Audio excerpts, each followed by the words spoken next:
నేను సుధీర్ బాబు అంటే ఎవరు? ఇప్పుడు నేను మిమ్మల్ని అడుగుతున్న క్వశ్చన్ నన్ను నేను ఎన్నోసార్లు అడిగాను. అండ్ కామన్గా వినిపించే ఆన్సర్ ఏంటంటే, ఒకటి కృష్ణ గారు అల్లుడు, రెండు ఎగ్జాక్ట్లీ మహేష్ బాబు బావ, అంతే కదా.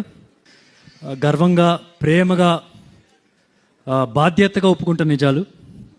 ఇందాక నుంచి చాలా అరుపులు వినిపిస్తున్నాయి, కేకలు, చప్పట్లు, అవన్నీ మహేష్ కోసం నాకు తెలుసు. అది కొందరు ఇక్కడ సుధీర్ బాబు అని కూడా అనిచ్చారు, అది తెలుసు. అది మీరు మహేష్ మీద ఉన్న ప్రేమతోనే ఇక్కడికి వచ్చారు, ఆ ప్రేమతోనే నన్ను అన్నారు కూడా.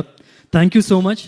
కానీ మీ అందరిలో ఎక్కడో ఒకడు, మేబీ మీరే అయ్యుండొచ్చేమో, నా కోసం ఏదో ఒక మూల నుంచి చప్పట్లు కొడుతున్నాడు, నా కోసం వచ్చాడు. మీ అందరి కోసం నేను ఫుల్గా కష్టపడతా, కానీ ఒక్కడి కోసం ప్రాణం పెట్టేస్తా.